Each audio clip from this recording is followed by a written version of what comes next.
वर आलेला आहे आणि त्यामुळे महाराष्ट्रामध्ये जातीय सलोखा बिघडून गावागावामध्ये त्या ठिकाणी जातीय तेढ मोठ्या प्रमाणावर निर्माण झाले आणि अशा वेळेला सर्वच पक्षाच्या नेत्यांनी महाराष्ट्र सरकारने पुढाकार घ्यावा आणि या ठिकाणी मार्ग काढावा अशा प्रकारची भूमिका सभापती महोदय घेतली आणि या सगळ्या पक्षाच्या नेत्यांच्या भूमिकेचं स्वागत करत राज्याचे मुख्यमंत्री सन्माननीय एकनाथरावजी शिंदे साहेबांनी पुढाकार घेऊन राज्यातल्या सर्व पक्षाची पक्षप्रमुखांची बैठक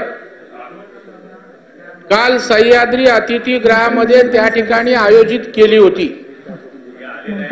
परंतु सभापती महोदय पुतना मावशीचं प्रेम आरक्षणाच्या संदर्भात जे काहींच्या मनात होतं ते काल एक्सपोज सभापती महोदय झालेत। त्या ठिकाणी या राज्याचे नेते शरद पवार यांना अपेक्षित होतं सभागृहाच्या पटलावर ठेवणे, कागदपत्र सभागृहाच्या पटलावर ठेवणे, कागदपत्रे नाही, मुख्यमंत्र्यांचा अहवाल, लोकायुक्त आणि उपलोकायुक्त, कागदपत्र सभागृह। अरे शांतरा काय सांगले काय कागदपत्र सभागृह। सभापती महोदया, पूरक मागणी क्रमांक A4, A9, B3, F2, F3, F4, F5, F7, I5, N3, N4, B1, B5, B10, I3। अहवाल सभागृहाच्या पटलावर ठेवण्यात आले। उच्च आणि तंत्र शिक्षण मंत्री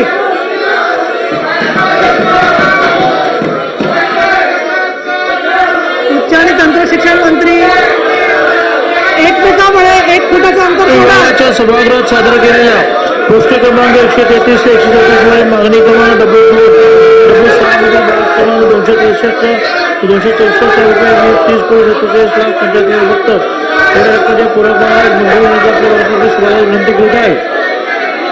सभागृहाच्या पटलावरती माहिती ठेवण्यात आली। आता 93 ची निवेदनं आहेत, परंतु सदस्य उपस्थित आहेत आणि मंत्री उपस्थित आहेत। असं फक्त सुनील शिंदेचं निवेदन आहे जे आहे ते, बाकीचे सगळे सदस्यांची असले तरी मंत्री उपस्थित नाही आहेत। आणि 93 ची निवेदनं पटलावर ठेवते आहे। तुम्हाला सुनील शिंदेचं पुकारायचं काय बोलायचं तुम्ही बसाल सर, तुम्ही जागेवर जा ना। काय चाललंय काय तुमचं सगळ्यांचं म्हणणं? तुम्ही काय आज मला ठरवलं, काहीतरी वेगळं ठरवलेलं दिसतंय। आता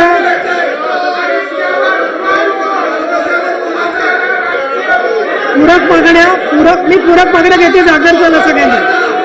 पूरक मागण्यांवरील चर्चेचा आजचा पहिला व शेवटचा दिवस आहे। कार्यक्रम पत्रिकेवर दर्शवलेल्या मंत्र्यांच्या पूरक मागण्यांवर आज चर्चा घेण्यात येईल। पूरक मागण्या आणि त्याखालील बाबी या संबंधीची माहिती सदस्यांना पत्रक भाग 2 द्वारे वेगळी प्रस्तुत करण्यात आली आहे। प्रत्येक सदस्याने भाषण करताना बाब क्रमांक आणि पूरक निवारण पत्राचा पृष्ठ क्रमांक सांगण्याची कृपा करावी। चर्चा संबंधित बाबीपुरतीच मर्यादित असून मूळ मागणीवर चर्चा करता येणार नाही आपणास विदित आहे। तसेच कामगार सल्लागार समितीच्या ऐकूच येत नाही तर काय करणार। कामगार सल्लागार समितीच्या दिनांक 23 फेब्रुवारी 2016 रोजीच्या बैठकीत घेतलेल्या निर्णयानुसार पुरवणी मागण्यावरील चर्चेस त्या विभागाच्या मंत्री यांनी उत्तर द्यायचे। चर्चा तुम्ही करण्याच्या मनस्थितीत नाही आहात। पुरवणी मागण्या काय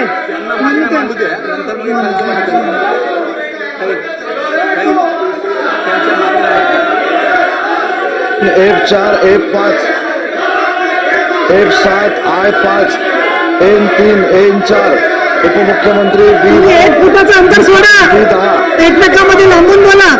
I5, J1, J2, J5, marshal साहेब बोला। काय चाललंय? मार्शल साहेब बोलवा। तुम्ही लांब आधी पाहिजे। 1 फुटाचं अंतर सोडा एकमेकांमध्ये। संरक्षण मंत्री M2, M3, सहकार मंत्री V2, V5, महसूल पशुसंवर्धन आणि दुग्ध विकास मंत्री C1, D4, D5, D8, one सांस्कृतिक कार्य मत्स्य व्यवसाय मंत्री C7 D6 D9 JD2 वैद्यकीय शिक्षण मंत्री विशेष सहाय्य मंत्री N3 S1 S4 उच्च व तंत्र शिक्षण वस्त्रोद्योग संसदीय कार्य मंत्री W2 W6 W8 आदिवासी विकास मंत्री T5 T6 ग्राम विकास पंचायत राज पर्यटन मंत्री L2 L3 L5 Z4 पाणी पुरवठा मंत्री Y2 सार्वजनिक बांधकाम मंत्री सार्वजनिक उपक्रम मंत्री S7 बुद्धी व संधारण मंत्री ZH3 कृषी मंत्री D3 D7 कामगार मंत्री K4 उद्योग मंत्री K3 K7 K10 सार्वजनिक आरोग्य R1 सार्वजनिक बांधकाम सार्वजनिक उपक्रम बघून H5 H6 H7 H8 अल्पसंख्याक विकास पणन मंत्री V3 ZE1 शालेय शिक्षण मराठी भाषा E2 E4 अन्न व औषध प्रशासन S1 गृहनिर्माण व इतर मागासवर्ग ZG3 राज्य उत्पादन शुल्क B2 महिला व बाल विकास मंत्री X1 क्रीडा व युवक कल्याण E3 कौशल्य रोजगार उद्योजकता Z2 ZA2 मदत व पुनर्वसन आपत्ती व्यवस्थापन मंत्री C5 या मागण्या मी सभागृहासमोर ठेवतो. सन 2024-25च्या पूरक मागण्यांवर सभागृहाने विचार केला. विरोधी पक्षनेते सभापती महोदय, काल जी माननीय मुख्यमंत्री महोदयांनी बैठक आयोजित केलेली होती याला आम्ही काल सभागृहात मी बोललेलो होतो की सभागृहात बोलत असताना ही भूमिका मी मांडली होती.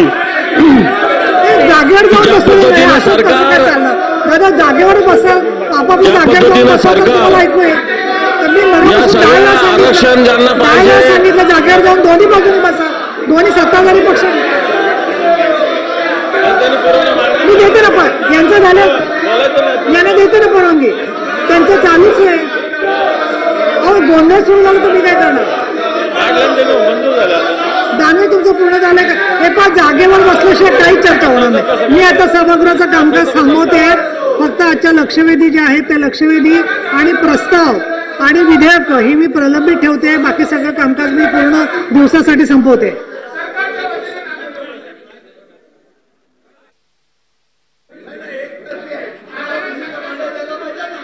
मला एवढं तुम्ही ओरडताय काय काय असं पद्धत दोन्ही बाजू एका जागेने ओरडताय माझ्याकडे.